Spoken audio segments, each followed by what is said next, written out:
Last time you saw me talking about the pallet project, I said that I was going to record putting it together and assembling the sides. Well, my brain didn't quite work earlier because I totally forgot to actually do that. So, what I'm going to do now is show it to you.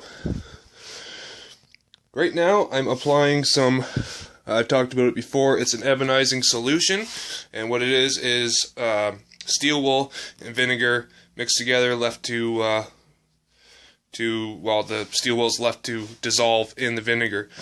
After a couple days you get the effect, but the longer it sits the more potent it is. And as you can see, even after sanding it and taking a lot of that dirt and stuff off, how dark it's getting. You can really see how the aging effect takes place. Now some woods like this one obviously had more tannins in it because it's reacting quite a bit more. You can see all the different shapes and the glue that I left on. It's turned out quite nice as far as being rustic. Now there's two open ends. I can't really do much with it. Now I'm worried about actually getting it out of the shop. This 3 feet is wider than my door, and that's why there's no bottom on it, is to hopefully be able to curve it around and get it out. If not, I'll have to take one side off and take it up and reassemble it upstairs. But yeah, I thought I'd let you see it from here. It's looking pretty cool. Looks pretty good. I can't wait to see it at the recital. And actually, it's going to be used in a competition, a dance competition as well, I just found out. She's coming to get it tomorrow. Works for you. We are back again. I told you I was going to show you how to apply this solution. Again, it is nothing more than a homemade solution. Mason jar, put some vinegar in it. Just plain old white vinegar is fine. And then take a couple of things of, I like the steel wool because it'll break down easier. You put it in your vinegar, close the lid, make sure it's not tight, just loose so air can escape because it will need to escape. And then let it sit for a few days. Take it out, open it up, let a bunch of air get in, close it, give it a good shake, let it sit for another couple of days. And then what I do is I open it up after 4 or 5 days, take the steel wool out, put it on a couple of pieces of paper with a rag underneath, and let it dry itself out. And once it does that, it'll kind of rust and get brittle. Then you can break it up and put it back in the jar. After a week, you've got a really good ebonizing solution. As you can see, for a pallet project, it really brought this back to a rustic, crappy looking style. Some are darker than others, and that's because some woods have more tannins than others. And to kind of make the process a little better effect, I also make some tea. This one is vinegar and tea, and just tea bags that even work, or leaf tea by itself. And take the tea out of the little bags or whatever and just put a bunch in with either water or vinegar. I used vinegar because I wanted to test it and see how it worked. But I also have just normal tea. And again, the longer that sits, the better. After a week, you get a good mixture. And again, loose on the jar because you want the air to escape. There was something else I was going to say. Oh, how it works. The tea is full of tannins. It naturally is full of tannins. So when you apply it first, it's increasing the tannin count to your surface of your wood.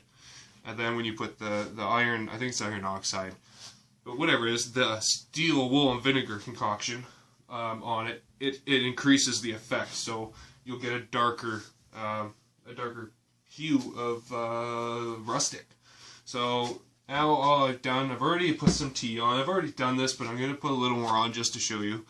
I'm just going to put some in there with my dollar store foam brush. And it's simple, just apply it. Brush it on. Let it dry. Yeah, there's nothing simpler than this. And I mean, you can get some really cool looks. You can take some perfectly good wood and turn it rustic by doing this right here. The trestle end table build, which you can see on my Facebook page, and you'll see the pictures of it. It has little cherry splines that I ebonized, and a half circle as well. And it really looks like ebony, so instead of having to spend big money from a store for an ebony wood, you get close to the same look. And it's really that simple. Cool little thing to know, especially if you're doing a rustic project and you need to age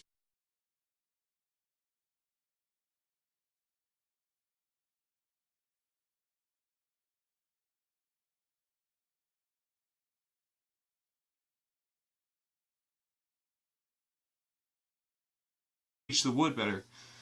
There's also using baking soda. If you check out the Wood Whisperer's channel, he's got a good video on aging wood with baking soda. I believe the video is actually called. So, there it is. It's all assembled, and we're just doing the final stages before I take it out of here, and hopefully I can get it out without having to take it back apart.